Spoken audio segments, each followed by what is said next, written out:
Assuming a new identity takes only moving to a distant settlement. Hello and welcome back to Boring Dad Gaming, where today we're going to be playing some more Roadwarden. And just before we dive in, I just want to say that I really appreciate how people are enjoying the game and my series, but particularly the game, because I'm having a lot of fun playing it. And if anyone is, curious about it and wants to try it for themselves, please do. There's a demo on Steam, maybe other platforms, I'm not sure, but you can definitely give it a go, at least for the first hour or two of the game. Check it out for yourselves, and it's cheap. I mean, it's launch sale. I picked it up for £7 something, so around the $10 mark, something like that perhaps. But really good, really affordable, and great fun. So yeah, let's go. You spend the night in peace in a clean bed with a tightly shut window and a warm blanket. Did we read this? I think we read this in the last episode. So basically, I won't read it all again, but to say we spent the night in the inn, and we've got up, we've had some breakfast. We're in slightly bad shape. We got trapped beyond dusk in the wilds, and we had to race back, and we got off screen attacked. But when we got to the town again, Howler's Dell, we were on 0 out of 4 health. We were basically dead. So that was fun. We've got to keep a better eye on that. I was hoping we could press on to the next town, but it was further away than I thought. But we're pretty clean, pretty nourished. Armor's still good, lots of magic. Just nearly dead, which is a slight wrinkle in our adventure. But it wasn't a fatal one, and that's the main thing. Now we could when we went this direction from this crossroads in the last episode, there was what was called a pebbler stuck on the way. It seemed like this massive beast. It was eating stuff out of the trees, but it didn't pay any attention to us. But our character was not willing to move past it, so this arrow was greyed out the last time we were on this map. Obviously it's now moved of its own accord, so let's try it. I think this is the way to Old Pagos, and there's a plague there, we found out. I just remembered. The path is clear, in a way. The pebbler is nowhere in sight, but the road is covered with leaves and broken branches. The only fruit-bearing trees are growing right on the sides of the road, surely planted there by humans. There are plenty of fruits and leaves the monster may chew on, so it may return any day now. Let's hope the scavenger was right about the troll urine. Why not? You keep the jar far away from you, holding your breath, then you spread it around. A few splashes on the road, a few into the nearby bushes and on the tree trunks. Roach snorts and walks in place, but once you also draw breath, there's nothing unusual in the air. The urine smell is unpleasant, but nothing worse than Hovleven's harbour. I hide the rest of the, quote, potion in my bag and continue my journey.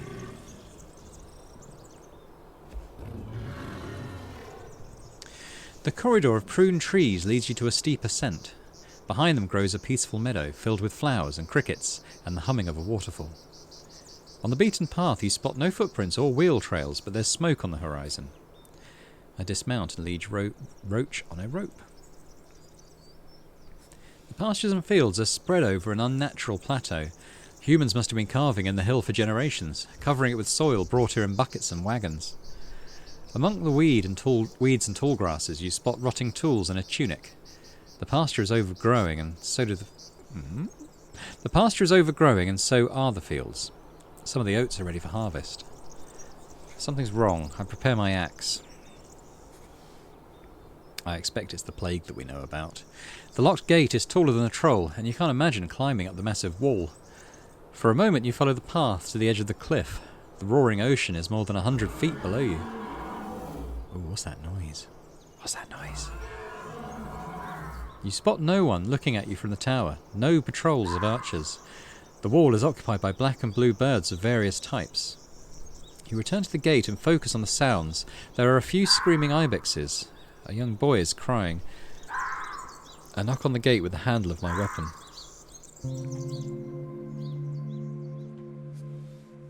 The thudding scares away the birds. They call loudly, starting the cacophony of throats and flapping wings. After maybe a minute you hear a bronze plate scratching against the wood as someone reveals the peephole. The strict female voice stops you from moving closer. "Traveller, Old Pagos is secluding, for it has been smitten by a deadly plague. Begone before you get sick." What happens if we're friendly? We could joke about it. Doesn't seem appropriate, does it? Do you need help? I'm the new Roadwarden. None can save us. You look into the young brown eyes that match the skin of the black-haired owner. While the woman looks like a southerner, she has a strong local accent. She follows you cautiously without blinking, like a fighter awaiting a strike. North from here in the monastery live masters of spells and potions, blessed people, guided by the right themselves, and even they are powerless. You hear more footsteps gathering near the entrance. May them be blessed, for they look after our ill. A weak voice of an elder chips in. We thank ye, Warden, the woman continues. We can't know how many of us will see the winter. If you really want to help us, warn the other tribes. They wouldn't move a finger for us, but we ought to protect them. There must be something I can do. After she blinks, you catch the sadness in her eyes. I've heard such words more times than I can count. We've done all that we could. What's left is to ask the right to ease our pain and wait. I'll also keep you in my prayers. She nods politely. May your road be safe. If it's all right, I have a few questions. Ask. There's not much we can do for you. We see no one, we travel nowhere. We were born on this hill and will die here. After a few breaths, her eyes get kinder.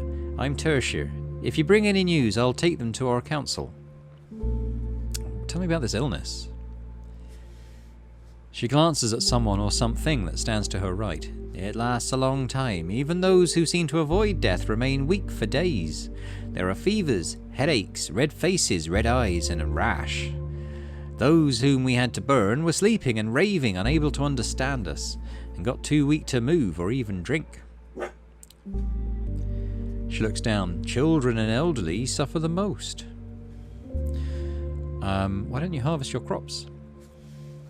Even though her cold gaze doesn't break, her voice betrays her pain. Some of our youth refuse to stay behind the walls. They say they need to leave before they fall sick. If we were to let them outside, one of them could refuse to come back.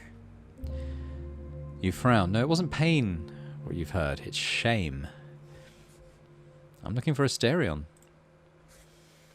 You can't tell anything from her eyes. Isn't he dead? I want to know for sure. If he's not, what else? Souls perish on the roads every day. We don't wait for him anymore. The best you can hope for is that he rode south. What is it that you were waiting for? Oh, it's not much of a secret. She looks to her right, then at you again. Head far east to the crossroads. You'll find a watchtower, an old building made of our stone. You notice the pride in her voice, but hardly used since the war.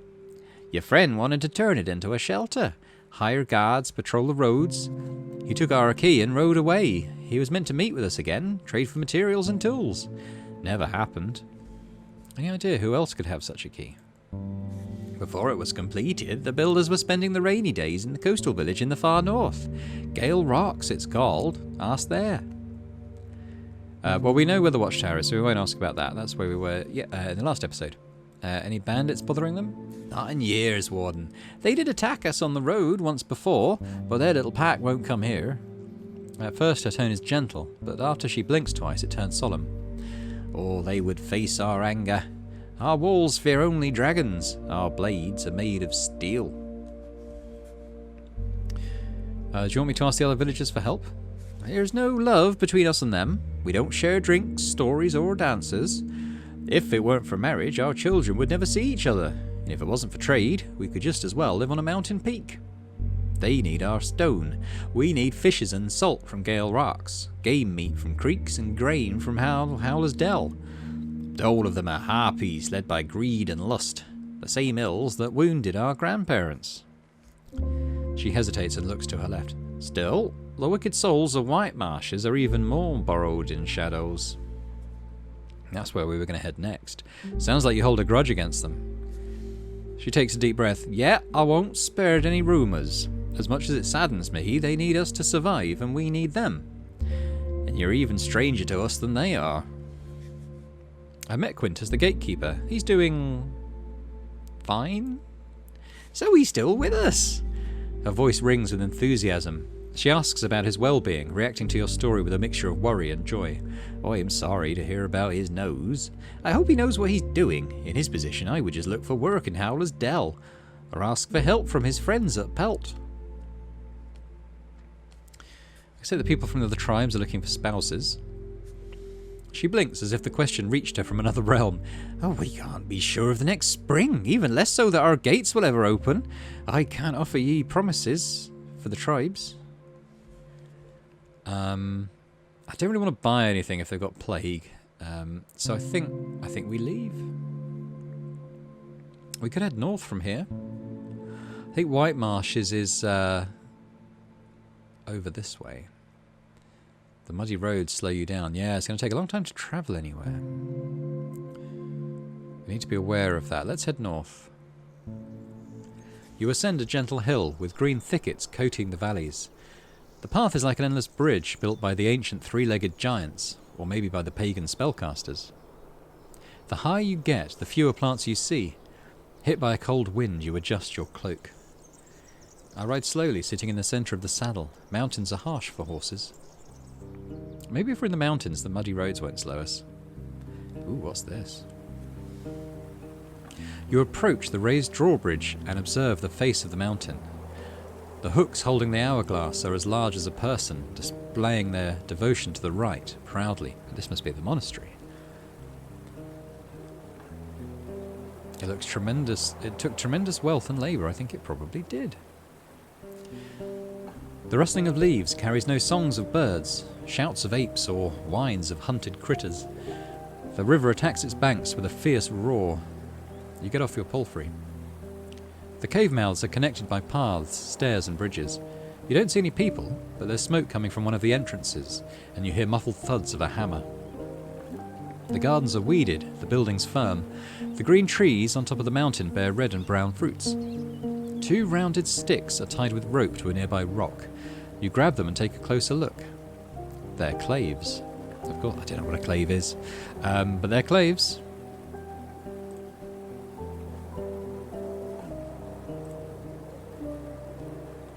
I know an order of truth when I see one. I make a few firm hits and wait patiently. Let's do that. The echo of your hits cuts through the swashing stream. After a few minutes, 2 hooded figures leave a cave mouth at the top of the mountain and give you a long look from the edge of the cliff. Then walk down the path with caution. It takes them a while to reach the buildings, made of bricks, not logs, and covered with tiles instead of thatch. Little by little, the bridge gets looser and then hits the grass gently. The taller figure, now covered with shadows, invites you with a gesture. I lead Roach inside. The greeters take off their hoods. They wear brown, dark, simple worn robes, and ropes instead of belts. They've no jewellery or ornaments, just small bags made of fabric on their shoulders. The larger shell belongs to a strong barefoot man in his 50s. Despite having no weapon, his eyes are audacious and could belong to a mussel standing in the door of a harbour tavern. His wrinkles are subtle, but there are only a few tufts of grey hair left on his greasy head. His skin is pale, covered with liver spots, though at a closer look you realise a few of them are just stains left by ink. "Salutations, traveller, and thank you." He hesitates. His voice is hoarse but sonorous. Hoarse but sonorous. "Thank thou for thy patience. This is the place of reflection and prayer. We shan't abandon our duties." He puts his bandaged hand on his stomach and bows. "You're at Wright's Haven, the last place of peace in the north. As long as thy tongue is clean of lies, and thy hands bring no harm, thou wilt not be hurt." I look at the second monk. The girl is about 14, with unsightly acne on her forehead and a robe that brushes the ground whenever she takes a step. Her black hair is tied into a humble ponytail. She observes your horse curiously, cocking her head to her side, but once she catches your look, she meets your eyes boldly, raising her chin as if to challenge you. "Thy mount is free to help itself with hay and water. We'll wait outside. Thou can stay here for now, but leave before the night. The plague is nearby, the struggle ahead." While they indeed leave the room, their trust only goes so far. They observe you through the open door. The building is a single storeroom, filled with crates and barrels, a stack of firewood and another one of bricks, a pile of straw, a chest, 2 wheelbarrows, and finally the racks, shelves, tools, clothing and utensils. The light comes from the open gates, accompanied by the sharp draught. I tether Roach into the water trough and join the monks. The lack of walls makes you feel exposed. A few pairs of eyes observe you from the paths above you, while others either climb to the very top or approach the unremarkable vegetable beds. Most of the dwellers wear hoods, and all of them wear similar worn robes. A chilling wind touches your neck. I put on my hood. I don't want to catch a chill. I might die. I'm very weak. They keep their distance. The man greets you by raising his open palm, wrapped in bandages that disappear underneath his sleeve. His lips form something between a sneer and a smile. "What brings thee here? Art thou a go-between?" The girl keeps an eye on your axe and occasionally glances at your boot, the one that hides a knife. "I'm Sir Boring, the new Roadwarden." "Good, well, the roads need their wardens, the folks need their roads. But there are none behind this mountain, and we take care of the one that ye just crossed. Thou does not need to bother. Thy services are not required." He gestures for you to wait. "But where's the man with the red beard? There isn't enough work here for the two of you." "Asterion, I was hoping to find him here." "Oh, well, I'm sorry to disappoint thee." He rubs a liver spot on his hand. "But he hasn't been here in months. We rarely have visitors different than our friends from old Pagos. We don't invite the outside world, and we don't carry much for it. Has thou checked in Pell to the north on the southern road? If he's wounded, it's a safe shelter, I've heard." The girl scratches the ground with her boot, though it remains hidden underneath her robe. The man looks at her with amusement. "Looks like Decimir here is eager to return to her duties. I'm Ailey, but I'll not shake thy hand. One of us could carry the plague in our flesh. Who can know? Who can tell? What brings thee to our monastery?" "Is there nothing you can do about the plague in old Pagos?" "Well," his cough doesn't help his hoarse throat, "we don't understand what makes it grow. We put to use all the ingredients we found, brewed as many potions and balms as we could, and they worked for one afternoon. Then people once again fell ill. Who can tell where the sickness dwells? A powerful healer could get rid of it once and for all with a single spell, but no follower of the right in the north carries such talents." Maybe it's time for someone to enter the village and look for the source." "Thou thinkest?" He smirks. "No, well, the well isn't poisoned, the sea brings fresh air, the crops have their regular colour, the ibexes drop healthy feces, the tribe isn't dumb. No reason to lock you inside." "What can you tell me about Asterion?" "Let me think." He looks at the sky and clenches his fist around the strap of his bag. "The first time he was here, we asked him to find us some iron in Gale Rocks. The second time, he did bring us a few scraps, but was wounded. A piece of flesh bitten away from his thigh. Said that a 100-legged worm had caught him off guard in a meadow. Instead of his pay, we offered him a potion." "Anything noteworthy about the iron he delivered?" "Scavenged from furniture. A few of them were rusty. Who knows where he bought them? We melted them for nails." "Tell me about Gale Rocks." "That's the fishing village in the north, if I remember correctly."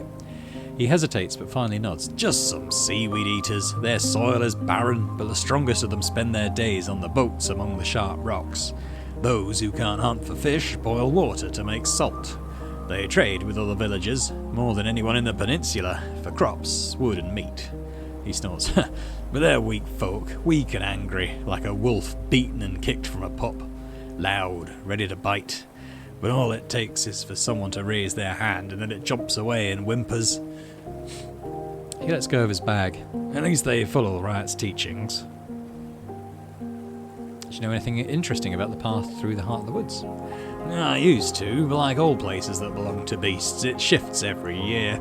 The only reason why it still has trails at all is that creatures use our roads as their own game trails. Only a dimwit would try to cross it now." After you ask him if he knows any such person, he takes a deep breath. "Well, last I've heard, Quintus, the gatekeeper from old Pagos, is missing or dead.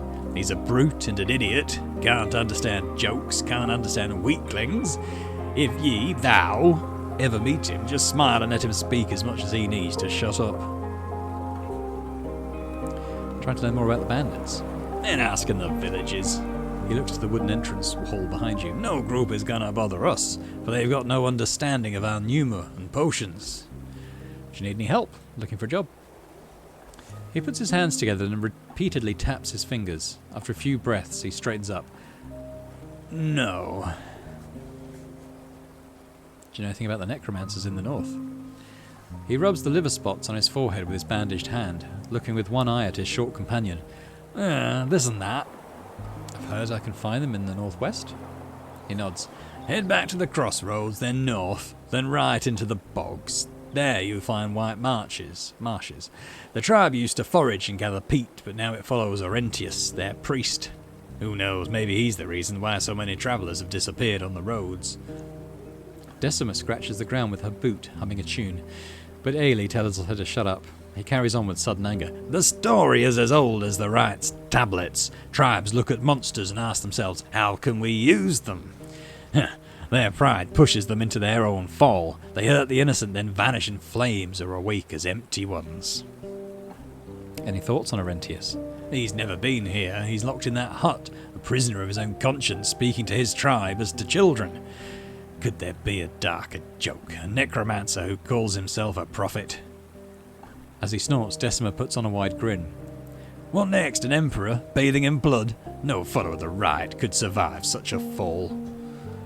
What's your stance on necromancy in general?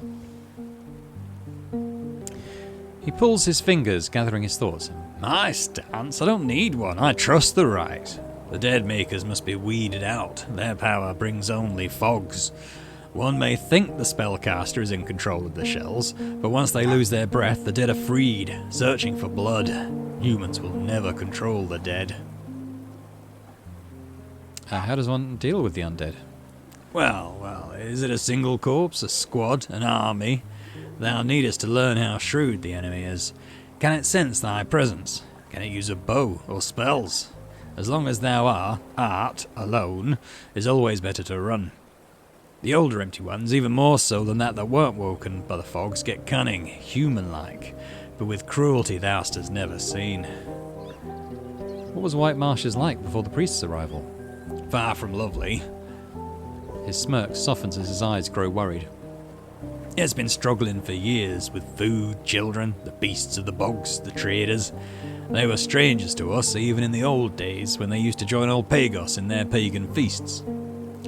He looks at Decima, who listens to his tale curiously. But then the monks arrived and that bridge went down with flames. When the missionaries reached the bogs during the years of war, there were already some wounds that could never be sealed, not even by a shared prayer. Now, let's return to my other questions. What bothers you? Thou. He keeps forgetting that. I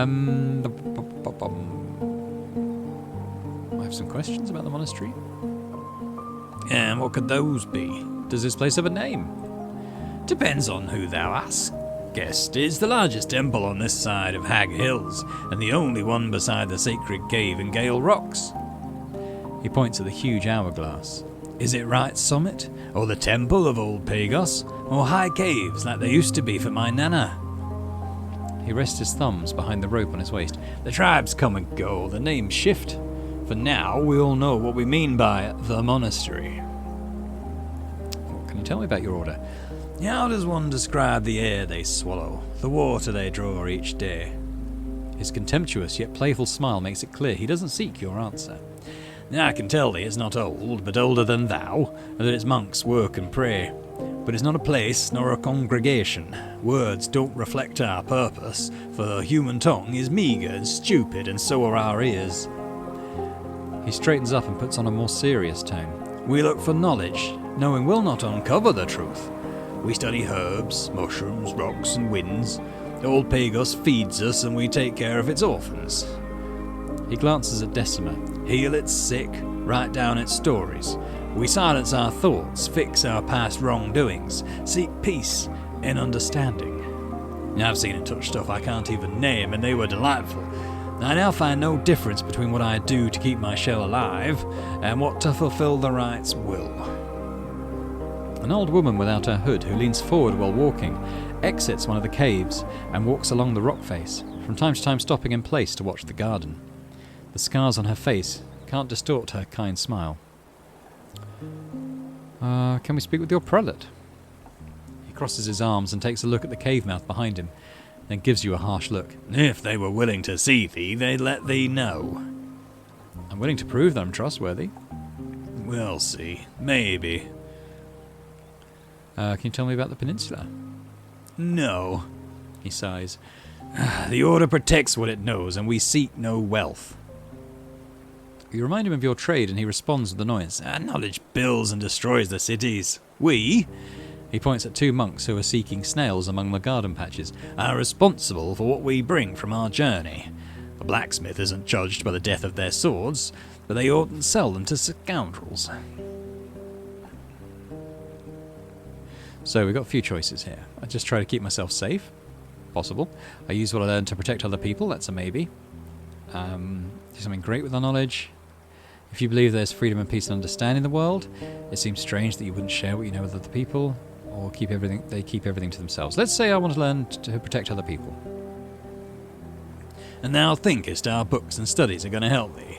Just keep thy shell healthy, take care of thy pet, and listen to elders. Alright, let's return to our other questions. Would you like to barter? Not today, not before the spring. Our order uses every bottle we make to help the sick from old Pagos, as well as to protect ourselves. I could bring you dragon bones, or something that doesn't grow in the mountains. He looks at the steel hourglass hanging on the wall. Taste, softness, tools of murder. We shall crave naught. One thing we lack are delicacies we could offer to the sick and weak, but thou wilt not find such a thing in this sad land. Why can't I sleep here? Want us to give thee a chest and a weapon rack too? Or maybe feed thy mouflons in our gardens, or ask us to bed with thou? It's not an inn. We respect the hardships of one's journey, so we don't scare off the strangers who cross the mountains, but we don't let them wander about and take our time for granted. He looks at his bandaged hand, makes a fist, then opens it and stretches out his fingers. Maybe with old Pagos locked, our old rules too shall change. I don't really want to ask any more about the monastery. I think we've gleaned enough. Still got loads of time. Let's travel. So, what did he say about getting to White Marshes? He said go to the crossroads, and then did he say turn right or something? Let's actually go back to our journal.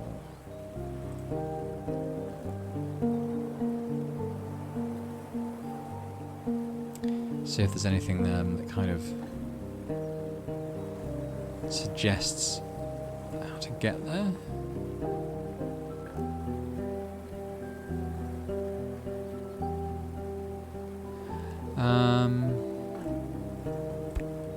Well, I mean, we're going to go both ways eventually, aren't we?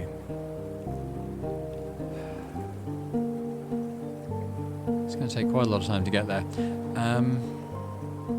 Let's go this way. I forget what he said. You're not used to the scents of the bogs, but you weren't expecting them to be so gentle. The humid air makes you think of smoked meat, and even though you ride by a few rotting carcasses and animal droppings, just as often you cross tiny meadows of pink, yellow and red flowers. The noises tell stories of never-ending wars between the swarms of insects, frogs in their hideouts, snakes lurking among the purple grasses, birds patrolling both the water and the sky, and the saurians preparing to strike from beneath the surface. You can't separate the sounds of the living and those who are dying, if they even are different. You reach a large boulder in the middle of the road on the edge of a large pond. The road splits from here in two directions, but the only smoke you see is to the southeast. Now this bit about being in the saddle is greyed out. I'm not sure why. I guess we have to travel. So south east, doesn't it? Maybe we head south and then east? The leafless plants resemble tree roots rather than creepers, even though they're dark green and sway from side to side slightly. Roach stops without a command, unwilling to approach the nightmarish gate. There's no other path in sight. So we're going along this road, and these things have come out to kind of block us. Approach the creepers with a drawn axe? Oh no! Before you get in reach to poke them, the creepers bend backwards and swiftly then swing at you with the strength of a troll. You try to dodge, but the hit flings you back, landing you on your back. Gasping, you crawl away and rise to your feet, but the plants don't follow you. Now examine the water. The dirty ponds are hard to see through. It takes a few minutes before you find a stick long enough to poke the water and reach its bottom. Even at the very bank, the water is as deep as your palfrey is tall, and it's quite possible that none of these conveniently spread paths appeared here on their own. Could it be that the locals carried much of this soil by themselves, connecting the deeper bogs with the other parts of the peninsula? Ooh, before you have time to dwell on it, you jump back, dodging the strike of a green saurian. You run away so quickly that it gives up its pursuit. I bet I do. How do I get my health back? The very first night we had the option to cast a spell while we slept and heal. I haven't had that since. Travel. Okay, we can't get through the creepers, so let's...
God, it's starting to get dark. We might have to turn back and go back to Howler's Dell. We got any money?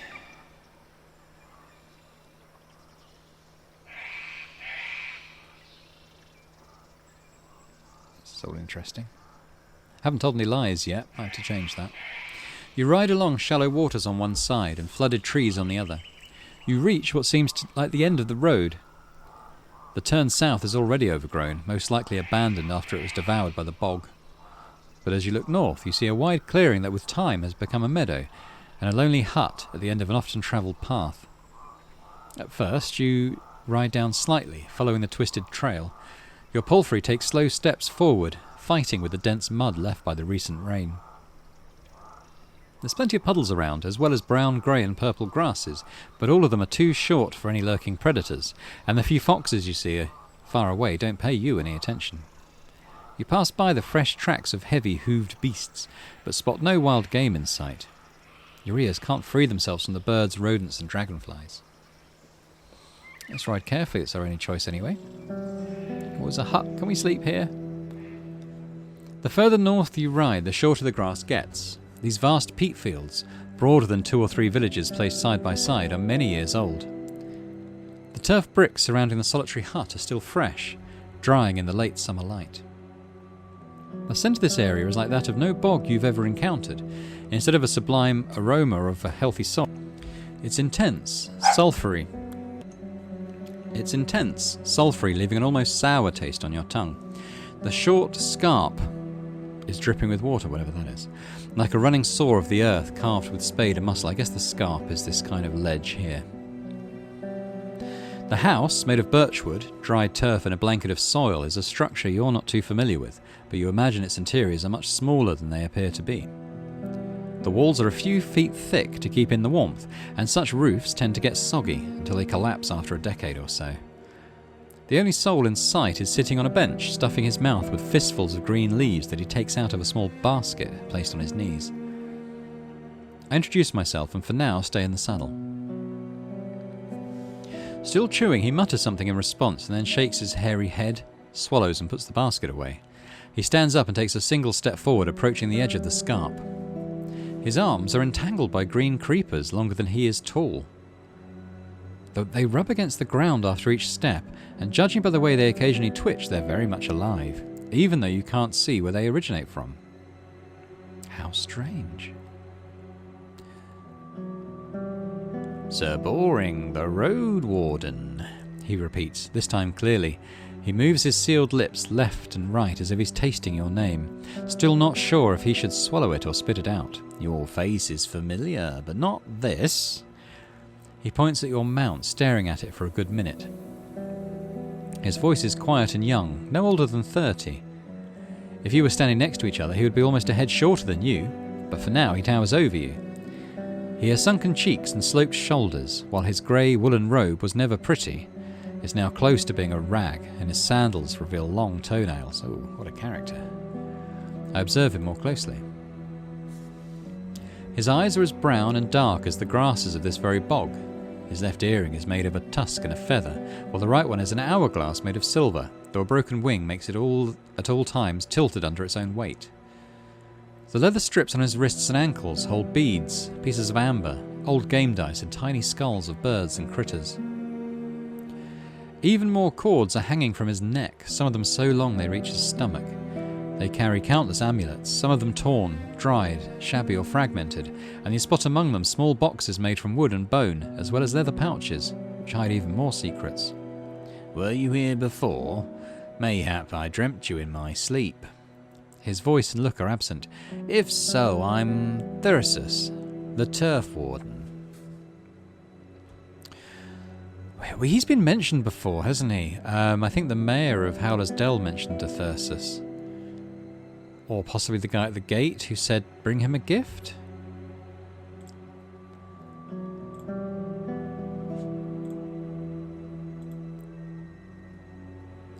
Let's just be friendly and cordial. Is warding turf difficult? Yep. He looks at you in silence, then yawns loudly. His teeth are yellow, but don't seem to be neglected, at least from this far. It's hard, foot's boring like a toad song, he sighs. You're off the main road, stranger. What for? Oh, he might be able to help us with the plants. Some plants are blocking the way to White Marshes. How about the road south from here? With a horse and no guide? Oh, you'd get swallowed in no time. By monsters in the mud. He raises his hands, waggling his fingers as if he's casting a curse. My green pets keep the troublemakers away, but I could make an exception for a warden. One willing to prove they bring gifts, not troubles. What's the toll? He reaches for his basket and places it on the lower edge of the scarp, crouching right behind it. You look inside. Indeed, it's filled with wild leaves, flowers and berries. Give me enough for a day or so, and I'll bend the vines for a day or so. Will a food ration be fine? Very fine. He licks his lips, and once he spots a piece of jerky among your gifts, he reaches for it right away. With a full mouth, he snaps his fingers and mutters something with satisfaction. Do you live here all by yourself? Yep, warlocking, peddling, guarding turf. My dark tribe dug out what they could this summer. I just keep dragons away from squashing the bricks. Your eyes turn west, following the man's raised finger, and indeed you notice a distant trail of massive three-fingered footprints, now turned into small puddles. They're as long as your torso, with pointy claws, one of which appears to be broken at its tip. Let's not press him too much. I want to get back and see if he'll take us to that road. We can go there now. Looks like we've got to White Marshes, I hope. Got a bit of daylight left, but not much. The road twists between the flooded purplish grasses. The field ahead of you is still green, bearing the second sowing of broad beans, maybe the third one if the land allows it. The workers ignore you. Some of them are nothing but bones. Oh, some carry scraps of flesh, wearing them like forgotten rags. And others look almost human, as if they were awoken right after death. Most of the witless shells move around piles of soil, carry wooden logs, or dig in the ground with their bare hands. There are also those with considerable abilities. They use pitchforks, hoes, and splitting axes and confidently cross the uneven ground. There's only a few breathing souls in sight. They observe your passing but keep their distance. I keep the blade at hand just in case. Oh, we reached people. Maybe we can rest and what have we got in our inventory? 1 dragon. We have food though. If we can rest, maybe I can cast my healing spell as well. The guards let you in without questioning. The entrance and the walls in general were recently constructed, though are still not finished. There will soon be yet another gate allowing for trade and conversations without opening the village to danger. Just like in the fields, the work is divided between the undead, who carry bricks and take care of the most thankless tasks, while the locals cut rocks and spread mortar. The difficult past is still carved in the villagers' gaunt faces and crude outfits, and their brief glances show little curiosity. A few of them are sharing a meal right next to the well, and the victuals in their baskets consist of green leaves, fruits, eggs, and cuts of roasted meat, the food of foragers. You're told to wait here for the mayor. Don't roam on your own. The guard's voice is harsh, despite the stutter. Oh, I didn't have a stutter. I tether Roach at a small shed. The man shows up soon after, with a careless saunter, and he hardly spares you a look, instead staring at your palfrey. The stranger from the forest garden. I canna guess why you would come here.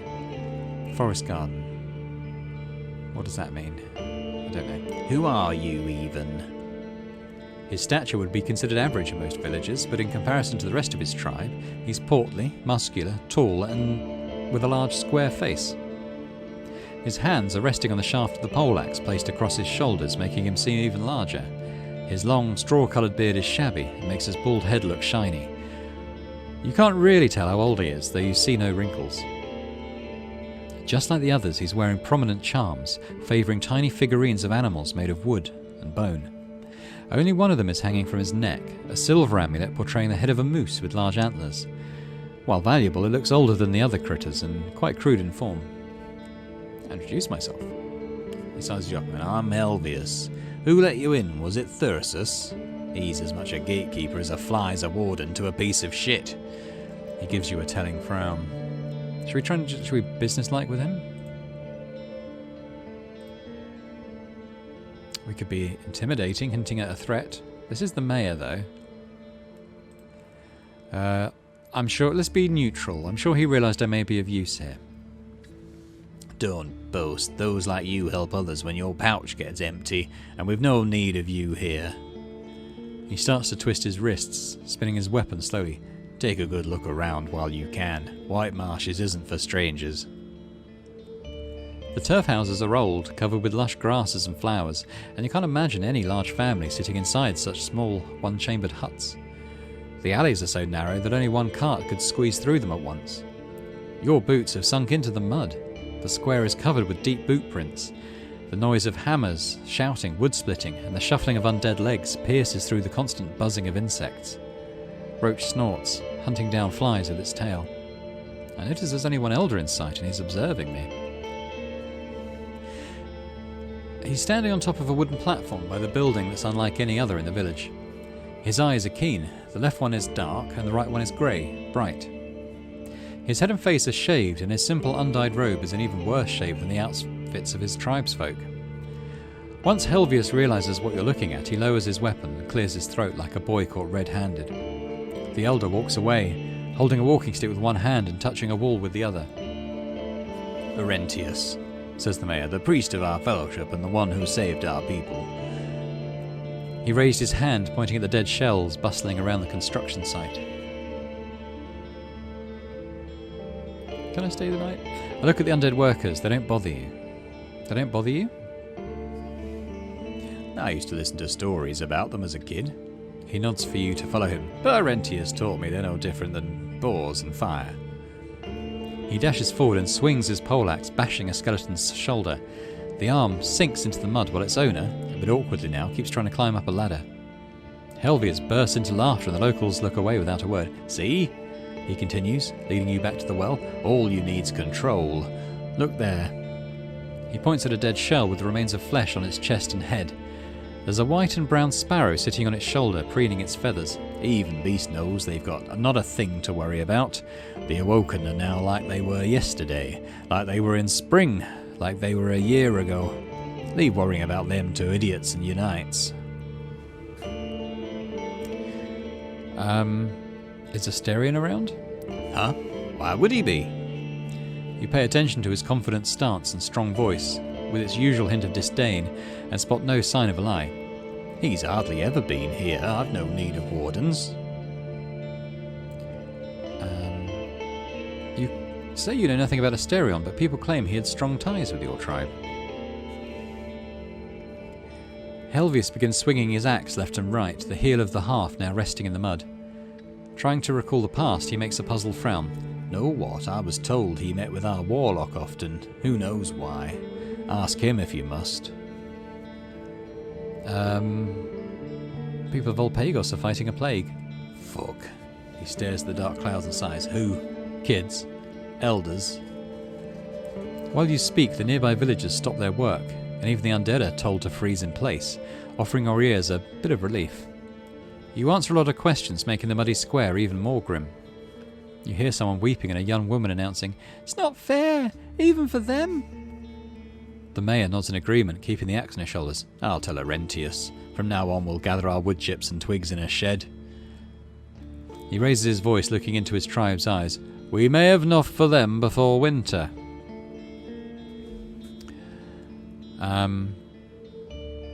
Were you bothered by any highwaymen? He reaches for his hair so quickly that it makes you flinch, but then scratches his head gently. And if so, we deal with them on our own without some warden's help. According to what an old druid told me, the highwaymen bother you much more severely than you lead me to believe. So you're bothering other people with these questions as well? He scowls at you but carries on. Glausier's angry with us, took our food and tools, beat our foragers, broke our traps, but we don't need a stranger's guidance. I'd like to speak with Arrentius. As he straightens up, the moose head on his chest bounces enthusiastically. You and many others, but he's swamped by his work, and we've enough threats in the shadows already. If he decides you're trustworthy, he may speak with you once. But why would I even ask him? I need his guidance. Then seek fortune tellers and scholars, he scoffs. We've our own struggles to try and solve before we start leading outsiders. No one trusts me enough, so I've obviously got to build up some trust with these people. I'd like to learn more about White Marshes. Don't bother. Both of us and yourself. The tribe's been taming the bogs for 5 generations. By the fields. He moves towards the gate as if you had no opportunity to see them before. From a few seasons ago, thanks to Arrentius. We used to live on berries and meat, selling peat and timber, but soon we'll need no outsiders. After all these years of feeding our blood to saurians, leeches and merchants, better days are coming. We made them come and we deserve them. He fondly wipes his blade with his thumb and then clears his throat. If the right allows. So you want to separate yourself from the other settlements? The tribes with little iron and bones struggle more and more. We're getting ready to welcome plunderers the way they deserve. That's all.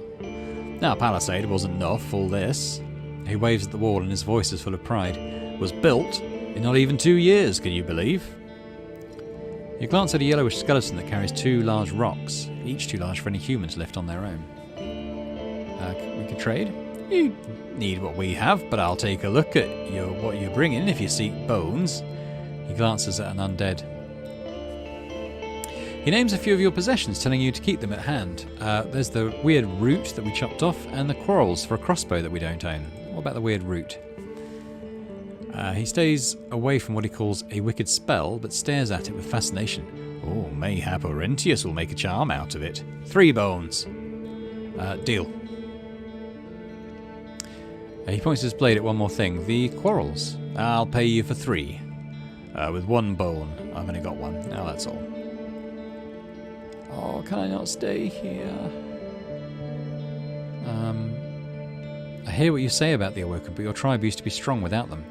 So what, Warden? What was 10 years ago isn't, and what isn't doesn't matter. We needed to trade, and yet the others pushed us away. We won't let them choose for us ever again. Farewell, I guess. Oh, okay, so there's other stuff we can do.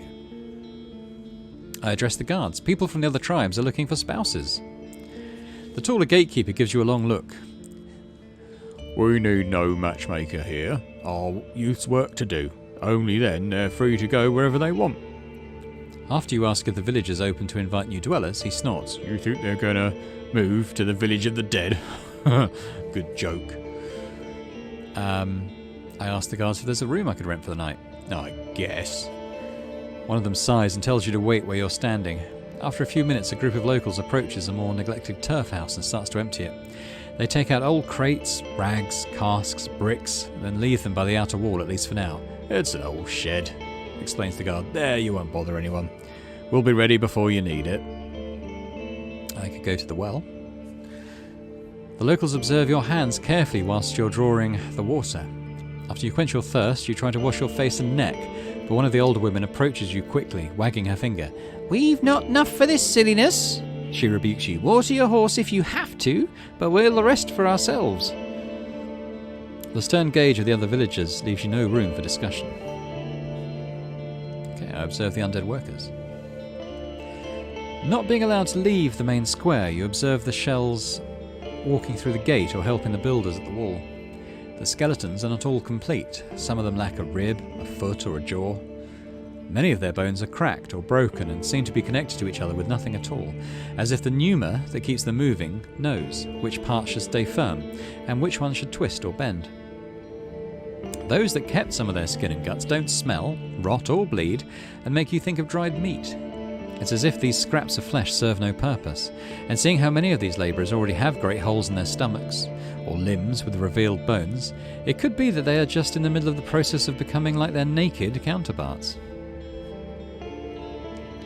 The undead loyally fulfill their tasks.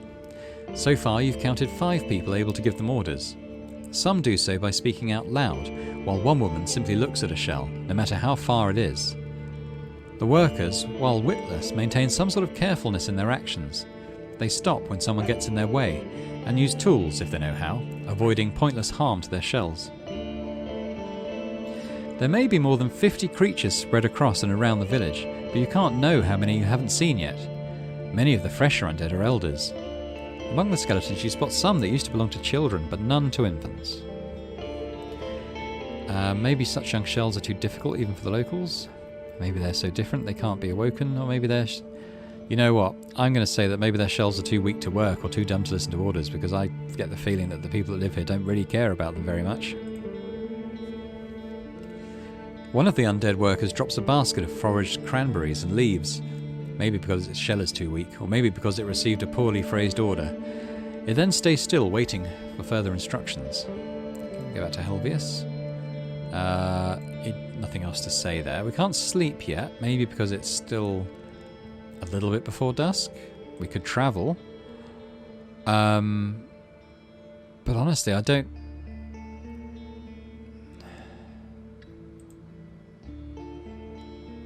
You hear a weak moan coming from one of the houses. We could wait here. Could be an option. If we just wait until evening, we can maybe go into the little house that they've put aside for us. Here we go. So we're going to sleep.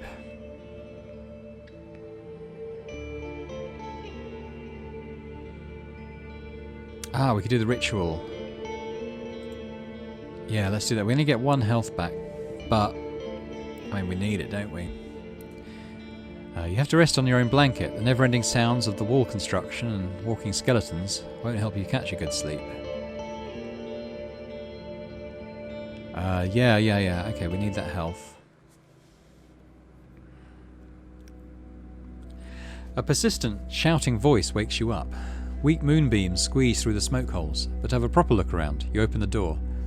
There are flickering torches at the main gate, accompanied by solemn prayer and timid shouts. You put on your cloak and boots and leave the shed. A few of the locals, dressed in their regular worn and muddy clothes, surround a large group of the undead, touching their half-rotten limbs, revealed rib cages and emotionless heads. A hooded woman, sonorously, singingly, begs for the right's guidance and protection, but you don't pay much attention to her words. The man known as Arrentius is standing beside the gathering with a revealed torso and a walking stick beneath his shoulder. Every now and then he cuts his side or his back and fills a wooden bowl slightly. Then a follower steps closer, puts 2 fingers inside the liquid and takes it to one of the awoken creations. The lights dance around them, casting shadows that you could swear hide cruel spirits. You don't know how long you've been observing this ritual when the scar-covered man turns towards you. His innocent, sad eyes carry no judgment or reprimand, yet you suddenly notice how cold your calves and neck are. Autumn is surely getting closer. You wade through the mud. So, what has happened to them? They feel justified doing this. Not only do they awake the dead, they use blood magic. If the United Church heard about this, they won't let it go. Let's hope they'll let me leave this place, or they're beyond redemption. Fanatics. Let's just wonder what's happened to them that they feel justified doing all this.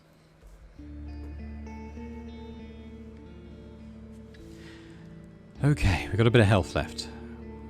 We need to eat. How do we do that? Do we just click on food in our inventory? Ah, yeah. Eat a food ration to increase your nourishment by 2. Let's do that. So we're fairly well nourished, reasonably clean. If we click on our character, it actually tells us the stuff that's going on here. Yeah, we're not getting anything taken away. We're just a bit grubby after a night's sleep in a shed. That's fine. I'd like to get this vitality even further. Food rations doesn't do that, it seems. I can wear this on my neck. I don't know why I would. Troll's urine. Can't do anything with that.